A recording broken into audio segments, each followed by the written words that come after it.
Hello, Jim here. Today I want to talk about how trading options is a great way to make some extra cash. Last month I made the most cash I've ever made in a particular month. I'm going to share with you in the video today how I did that. I'm going to talk about what worked, what didn't work.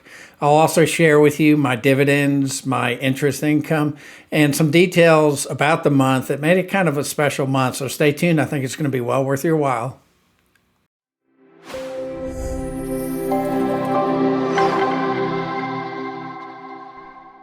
Okay, let's go ahead and jump right in. I did want to give a quick market update. The market keeps hitting new highs after Trump was inaugurated on Monday. We hit new highs on Tuesday, Wednesday, and now even on Thursday. What I want to share with people is to be careful. We're at all-time highs. I think we're even higher than we were back in 99, 2000. So it's important to stay safe, realize the market is very highly priced. So if we get any kind of bad news or something happens, it could really drop big time. And some of the companies that are really pricey could really be hit hard. So just keep that in mind as you're trading going forward. I do think we're going to get a correction at one time. It's never if, it's a matter of when. So if I was a guessing man, I would say probably within a couple of weeks. I think once things calm down and, Trump isn't, we're kind of used to Trump being in office and some of the stuff he's doing and the fear related to tariffs and some of the other stuff or lack of fear related to it. Once we know truly what's going to be going on with tariffs and some of the other stuff, or the Fed may trigger some kind of, market downturn. It seems like every time the Fed speaks, the market kind of reacts in a negative way. So just stay safe out there. Don't try crazy investments. Be sure you're picking good companies at quality prices. And that leads me to my first point is, in order to be successful both as an investor and a trader, it all starts with picking good companies, either stocks or ETFs, and, getting them at a good price. Try not to pay too much. There are still some bargains out there. If you look deep enough or far enough, you will find some pretty good bargains out there. And, paying too much can come back to haunt you down the road. At some point, when the market does correct and we get back to a point where price really does matter, some of these stocks that are flying high will come down to earth. Two that I can think of right off the bat are Tesla and Palantir. I would not be surprised to see a major pullback with probably both of those, especially if we get some kind of a correction. So good companies at good prices is critical. Now, why I was also successful last month and in previous months and just overall with trading is I will work with safe strategies that are less risky. I like the wheel strategy. I also will do what I call my go-to vertical put credit strategy, which I like to go 45 to 60 days out. I like to do around a 15 delta and take less risk. I might even do that with ETFs. I found that ETFs, I've had very few assignments or the trade go against me. So keep that in mind. And I also like to set up guardrails. And you might wonder, well, what are guardrails? That's identifying ways to reduce your risk, going with a lower delta, or for a put, it would be a lower strike price. And for a call, it might be a higher strike price, potentially not being as greedy. Also, maybe going farther out with expirations, maybe buying a put for protection or buying a call for protection, just setting up some specific ways that you're protecting your assets, especially during these times. I've also found that in some cases, one strategy may work one month, but not the next. And it may also work for one company, but not another company. So it's always a good idea to try different things. I have 3 or 4 strategies I like, and I kind of go back and forth between them. I also have specific names that I really like that I know right now that aren't way overpriced. Like Zoom is a great example. It recently came down to around 77, 78, which I don't think is overpriced for Zoom. So, if you can identify companies like that and potentially take less risk with it. I'm actually running the wheel on Zoom currently mainly because I traded it for so long and I've done so many positions on it. And even the one time it was assigned to me, that's worked out pretty well. The current price of Zoom is a lot higher than it was when it was assigned to me. So just kind of wanted to mention that. Also, for me, I have set up my account. So I have all my taxable accounts at Schwab. I like their features, functionality. I like the things you can do more. Part of it is because it's a taxable account. You can move money in and out. So they give you a little bit more freedom. I moved all my retirement accounts over to Fidelity so I can earn the higher interest rate with the sweep account. I don't have to move it in and out of a money market. I can literally earn, right now, I believe it's like 0.05%, which is a significant amount of money because probably 35 to 40% of my account, at one time it was more than half, is in cash that I'm earning interest in. And that's the same cash I'm using for selling vertical put credit spreads or cash secured puts. So in a way, I'm earning a base level of 4%, and then it's extra icing on the cake for any additional premium I'm bringing in from these cash secured puts or vertical put credit spreads. So that's why I've decided to do it that way. Now, if the Fed continues to lower rates and we get back into a 1 or 2%, I may move stuff back to Schwab because I do like the features and functionality, even in the retirement accounts in Schwab better. Fidelity does a good job too, but it's a little more quirky. There's some issues that you'll encounter, especially if you're wanting to do more complicated strategies like iron condors or even spreads. But for iron condors, if you want to just close one side, one wing of the iron condor, then you have to almost call them and take some special steps.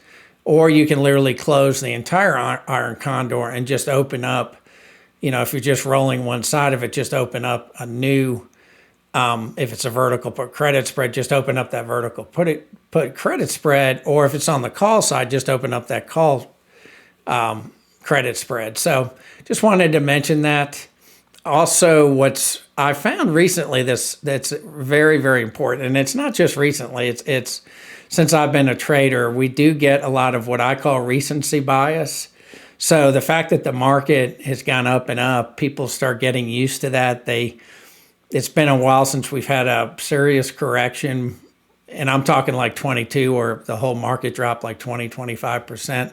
We've gotten little downturns, 3 to 5%. So be careful, because remember that can change on a moment's notice. Suddenly we can get into a downward spiral for the market, and it doesn't take much to trigger it. The Fed could potentially trigger it, some bad numbers that come out related to some of the government reporting, or it could be something political, or with another country. Maybe something happens with China or the Middle East or something like that. So it's always important to understand that you do have a recency bias. So always question yourself and the decisions you're making, and be sure you're making the right decisions, especially with investing. Are you taking too much risk? Are you taking too little risk? Are you speculating or gambling versus truly trading? Like I mentioned in most of my videos, I'm an investor first, a trader second. So I'm still an investor at heart. I want to be able to feel, touch, experience these companies like Academy Sports. I like to invest in them, and I like Academy Sports because I shop there probably more so than anywhere else. So just keep that in mind. Also, emotional awareness. I have a lot of members and subscribers who will contact me, and they get very fearful. They'll get out of a position really quickly, taking a loss. I've had lots of positions where I've just kind of held steady. I like to do what I call the 10% rule. So if it's not more than 10% in the money, then I usually let it sit. And what will happen is a lot of times it'll bounce right back up and potentially become out of the money. On occasion that, I will get assignments. I believe Johnson & Johnson broke that rule. I believe it didn't get quite down to 10% in the money, and it did get assigned to me. But overall, that's probably the only instance out of 40, 50, 60 types of vertical put credit spreads, or even call credit spreads. So just keep that in mind. I've The reason I used that 10% is I went back over my previous trades and looked at any assignments, and typically they were at least 10% in the money, if not more. So that's why I set up that 10%. So keep track of where you are. A lot of times it's kind of a waiting game. Like even right now with AMD is a little bit in the money. It was a lot more in the money, but it's slowly coming back out. But I may roll it and take it lower, but it was much deeper in the money not too long ago.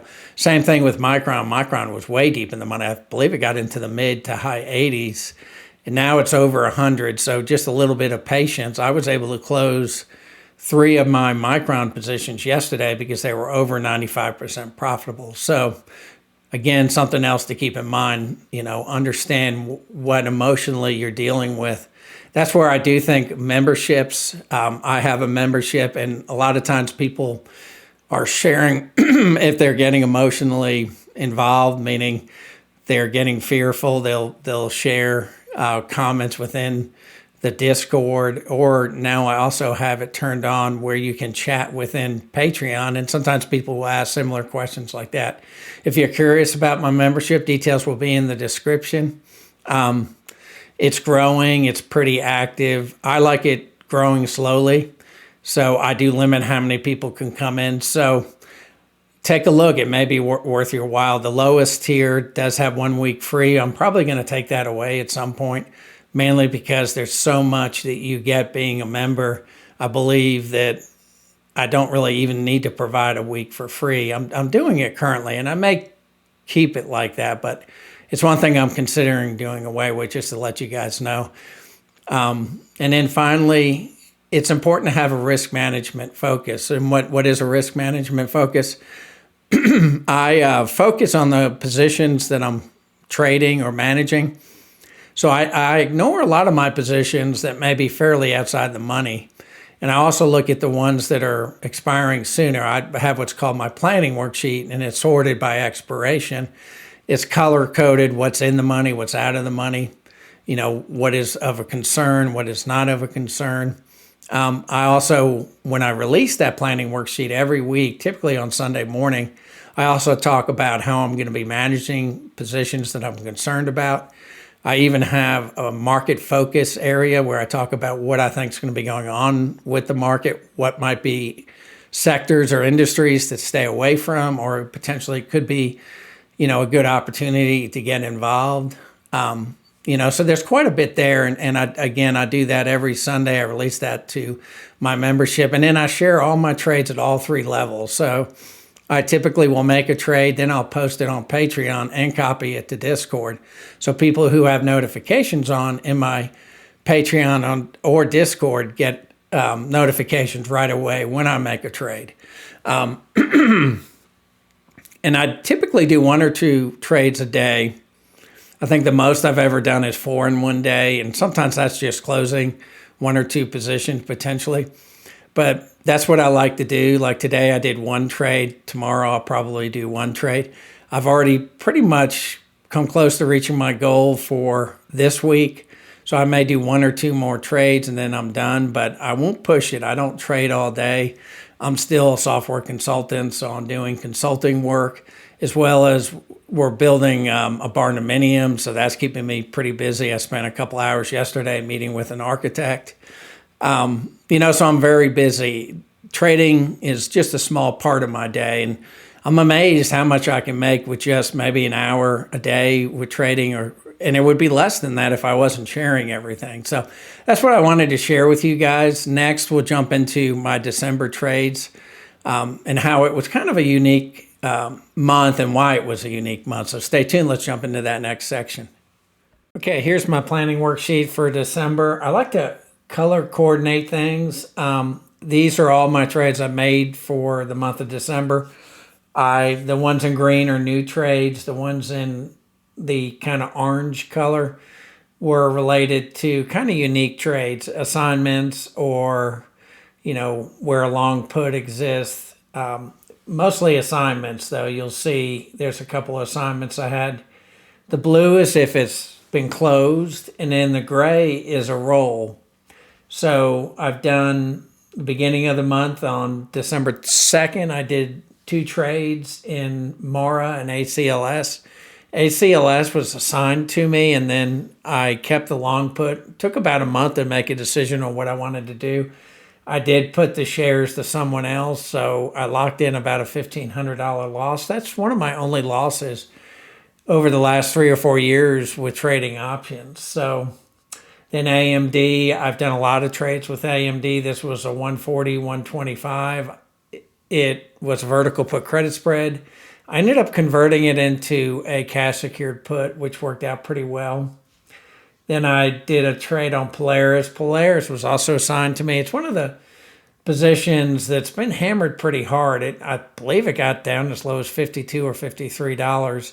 I think long term they're going to do well, but they're just being hammered right now. A lot of it's almost like the RC market. These expensive toys is like how I like to put them. Snowmobiles, jet skis, motorcycles. They own Indian motorcycle. People aren't buying as much of right now, but I think that'll change, especially it might change later this year. I did a trade on four, another roll. It worked out pretty well. I kept it at the same strikes, 97, 50, 90.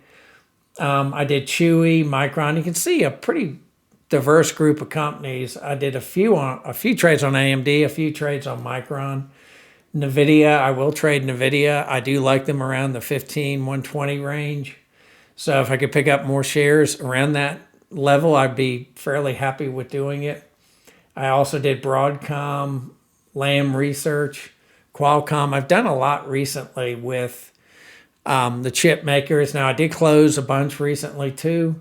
So, and they've kind of been hit hard. They recovered a little bit, but then I think they were again down today. Qualcomm, HIMS, Path. Path is one that was assigned to me a while ago. I'm thinking it's going to rebound at some point. I could be completely wrong. It's currently right around 1350.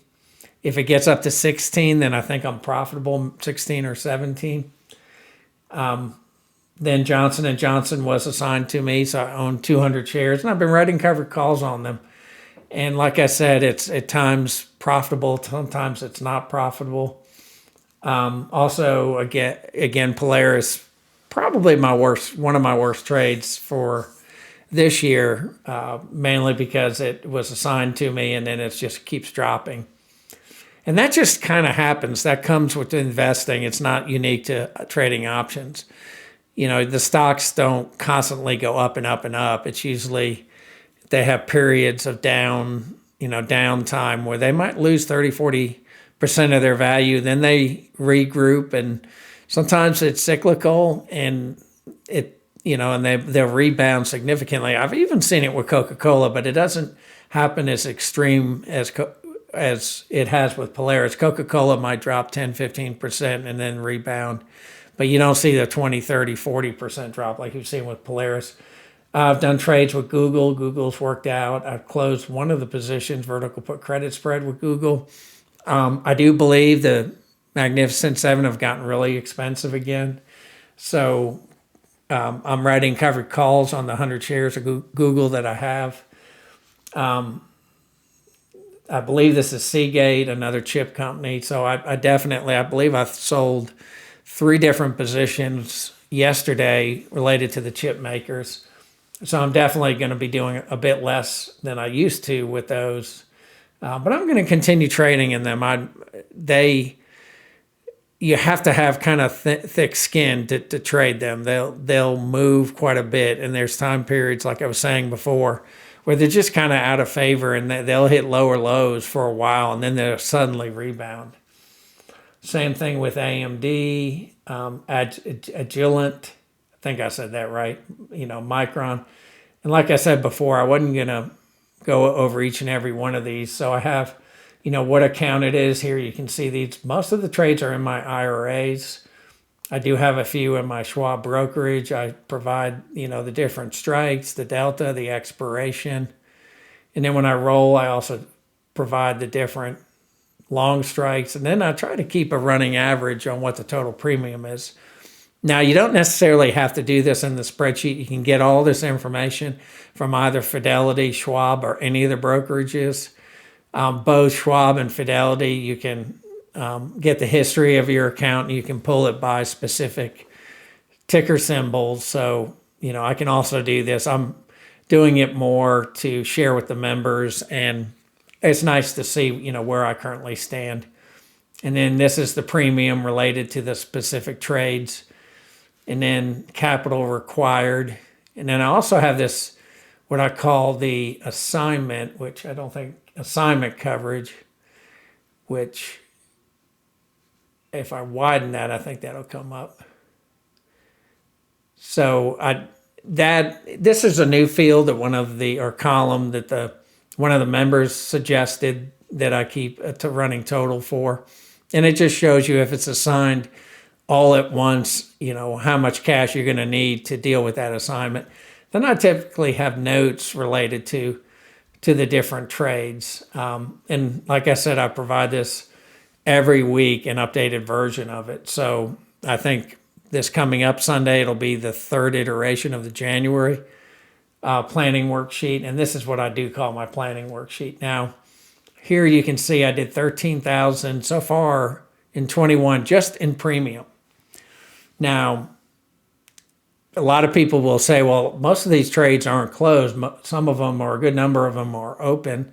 And that's true, but I kind of do a plus and minus every month of what's coming in and what's going out. And I do try to allocate what kind of a loss. So with Polaris, I could see, well, it was assigned to me at 75 and it's currently 60, and then come up with, what kind of an assignment loss that would be. And same thing with Johnson & Johnson. And I typically do that calculation. And that's how I came up with 9,337.84 once that's subtracted. And some people will ask, well, do you go back and change that because like Johnson & Johnson went higher? Do you come back and change it? I typically don't, because I like to see what it was like, what would be the biggest assignment loss I've had throughout the year so I can plan for it. Now, Polaris, if I did that, Polaris would be a bigger loss. I believe Johnson & Johnson's about the same. It might have gone down. Now, you can see here on the second, I did 2 trades. The third, I did 2 trades. The fourth, I did, was that 1 trade? 2 trades on the fourth, 1 on the fifth.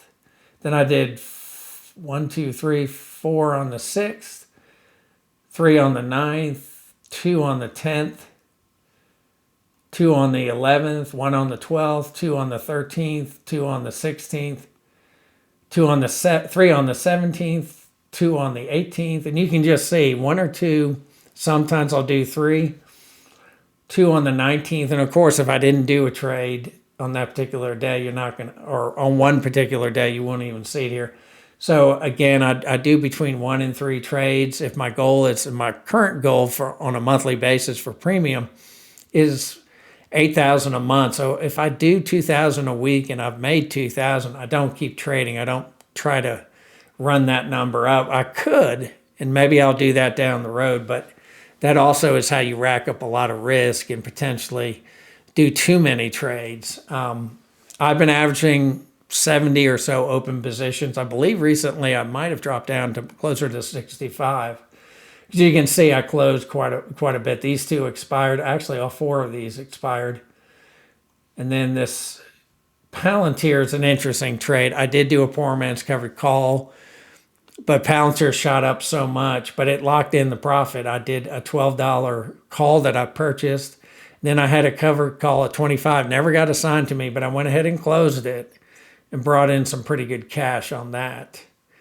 Then I opened a bunch of new trades. I did a new one on Occidental Petroleum, which is what Warren Buffett's been buying a lot of, XLE, and I've mentioned in a lot of other videos, my ETFs rarely ever get assigned. I mean, since I've been trading, I probably have had 2 ETFs assigned to me in the many years I've been trading, and probably 20, maybe 25 stocks. So definitely, if you want to stay safer, you could potentially just do ETFs, and they would be safer. And then here I rolled some Coca-Cola.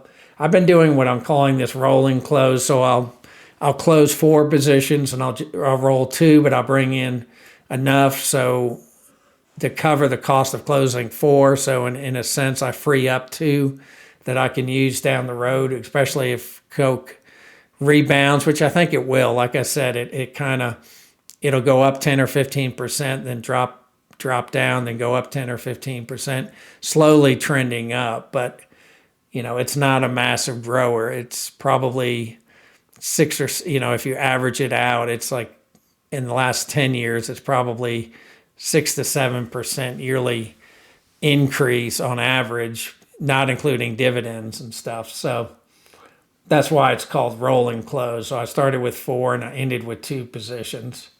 And then ASO, this is Academy Sports, and I've just been rolling it as a cash secured put, making between 12 and 15%. NVIDIA, I still probably do 4 or 5 trades a month with NVIDIA. This was a vertical put credit spread. And this one I just closed yesterday. So it became very profitable, almost 97% profitable. So here's a breakdown. I get lots of questions about this. So I had 8 covered calls that I did for the month. I did 10 cash secured puts.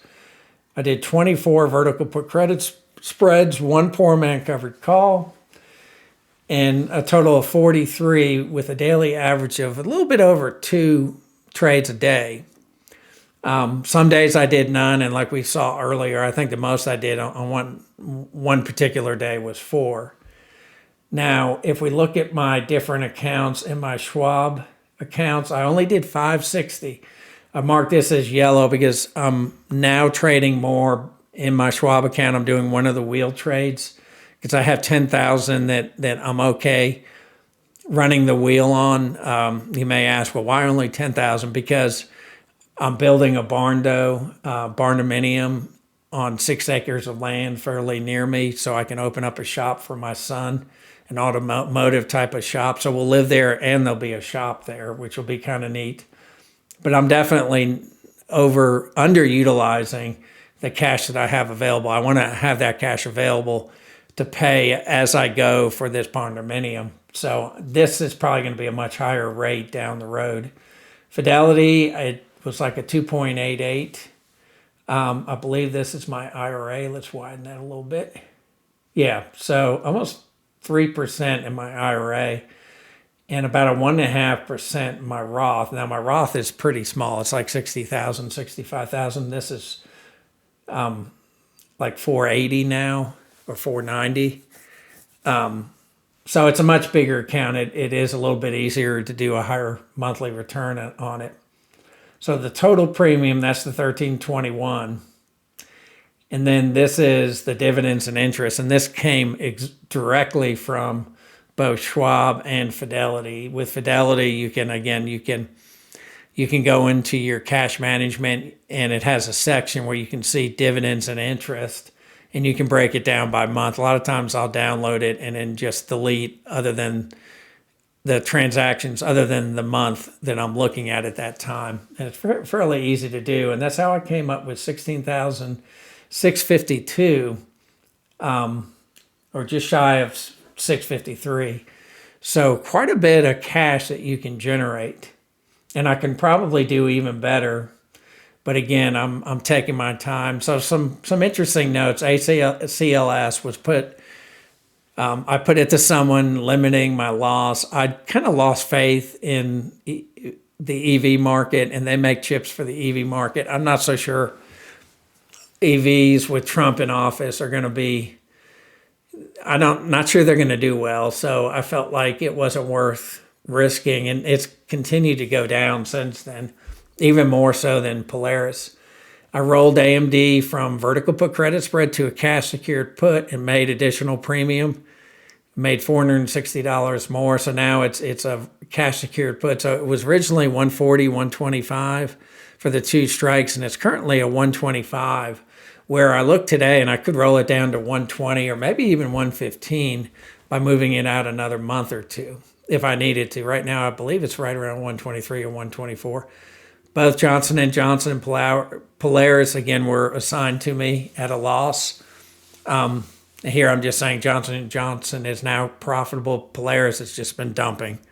So we talked about that earlier. Purchased Micron call that was a mistake. So of all my mistakes this year, or not this year, last year in 24, were anything related to speculation. I bought a call for Micron thinking that they were going to have really good earnings, and their earnings were good, but their guidance was not, and they dropped. So that was a mistake. I lost, I think, $800 in purchasing that call. So I learned my lesson. I'm not going to do that again. And that wasn't the first time. I think I had done one other one in 24. Plus, I had purchased the put for protection for Tesla because I thought they were going to drop majorly earlier in the year, and that was also a mistake. So I'm not going to do any speculation anymore. Closed 2 more trades than open, reducing total number outstanding. So I believe I went from 72 to 68 open positions. And then Palantir PMCC, poor man's covered call, locked in nice profit, kept thinking it would drop, but kept going up. So, I do suggest that people, or two people, that price matters. Palantir just seems to go up and up and up. I did think it was going to drop down. I still think it's going to drop at some point if they miss earnings or something happens. But up to this point, it just kept going up, and it was so deep in the money, there was no way I could roll it.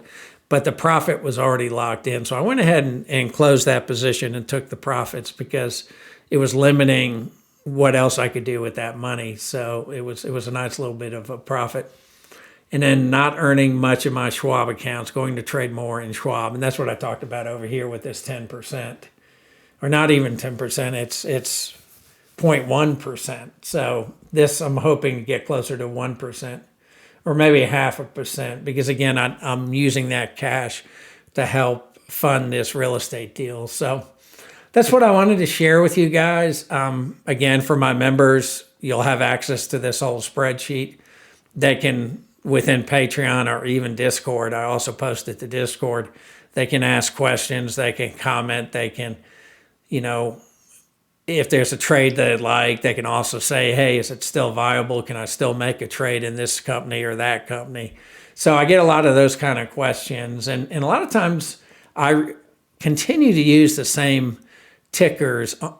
At times they won't work as well. Like Zoom stopped working probably for the last 6 or 7 months. But now I did my first trade in Zoom for quite a while. Other than covered calls. So just something to keep in mind. Let me know what you think. Am I missing something?